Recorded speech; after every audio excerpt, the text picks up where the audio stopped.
Hi, I'm James, and today I'm going to tell you about the fake history of my fake city. So in my last video about Prime, I gave the story about how I worked at Disney World and imagined this crazy scenario of desolation and war, which led to the founding of an imaginary science city, which was based also of Epcot that Walt Disney made. Today I'd like to talk about Prime and the history behind that, where the idea came from and how the city started. So after I worked at Disney, it was a full 2 years before I sat down and wrote what would become Prime. Every day for 4 or 5 months, I would go to a local Panera Bread, buy the cheapest tea they had, and get in the same comfortable window seat every day. I wrote 3,000 to 4,000 words a day for like 5 months. And when I started writing, I wasn't even writing a story, I was writing the history of this city. And creating this alternate history was one of the best moments of my life.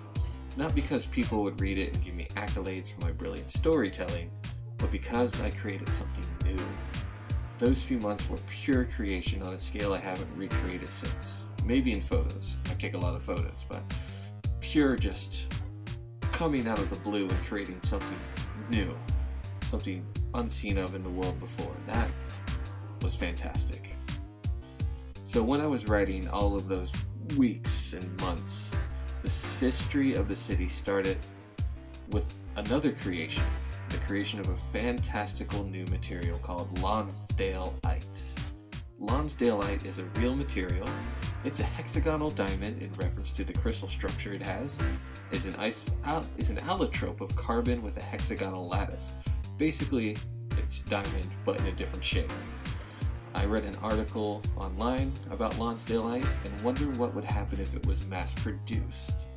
How much money you would make if this malleable material that's hard as diamond, as clear as a blue sky, as indestructible as anything else we've made, what if it was mass-producible? So one of the founders of Prime found a way to do that, and it made them the richest men in the world. So, you have all the money and the wealth of 1,000 countries. What are you going to do with that? Oh, you create a city that prizes innovation and experimentation. Think of Elon Musk, but on a much grander scale. And even though you're the richest person ever to live by a large margin, you want to find other like-minded billionaires to help you fund the construction and get the best architects in the world to design one-off, singular works of art to be in your city. And you also want the best city planners to make the whole thing livable, to have parks, residential areas, shops, centers, all that kind of stuff. So, it's at this point that the story goes from like being this ethereal, kind of definitely made up thing, to short stories. And the prototype city of the future city came together in a short story called Good Afternoon and Welcome to Marseille. It's about a World's Fair in the future that takes place at Marseille, and it involves the actual literal prototype, a small-scale version of the Lonsdaleite city. And the actual story is about a couple who are about to divorce, they're not having fun, but they're there for the kids, blah blah blah. Yeah, what's important is the city. It first shows up in that short story. Then you fast forward to when its construction's almost complete. The city has early adopters living inside, living and designing in the same space. It's very, very, very, very bleeding edge technology. And the short story here involves 2 young postgraduate students, one who is trying to attend the academy to further her career, and her boyfriend who doesn't quite fit in. The academy's their version of university. It's purely rational science. Think like MIT, but going to be more prestigious. And that short story is called Prime, and it's the earliest story to take place in the city. So the city happens, it's growing along, it's doing its thing, and then there's a war. the war. When I talked about Disney World being kind of in ruins, this is the war that causes that. This is what the expedition goes to. The story is called Suicide Fishes, and it's about a group of soldiers who are tasked with recovering as scientists in the ruins of Amsterdam. Their plane gets hit before it reaches the destination, and the fishes scatter all throughout the town. The story follows all these different viewpoints through the fighting and to the resolution of their goal. Hint, it doesn't end well.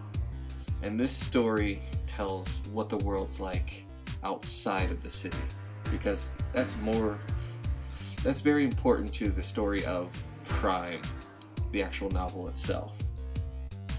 Then next, we have a story called The Old Cassette Tape about a survivalist in the immediate aftermath of the war.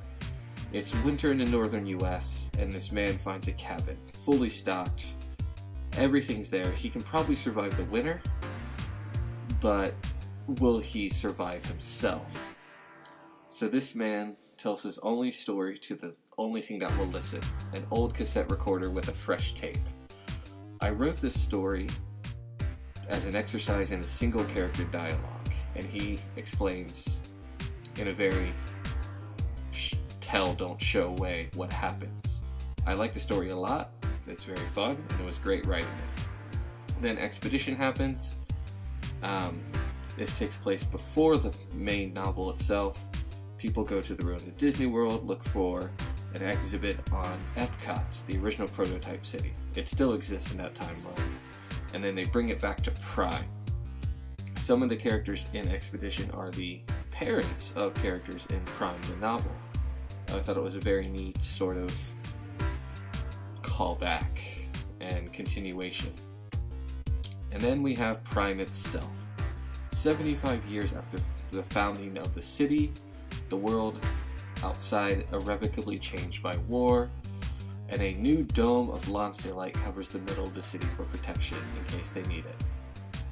This perfect, wonderful science city, the peacefulness of it all is broken when a murder happens, the first ever. Then there's two detectives, John Harris and Rena Lorraine, to solve the murder and uncover the conspiracy that lurks both within and out of their wonderful science city. But the story of Prime is for the next video. Thanks for listening.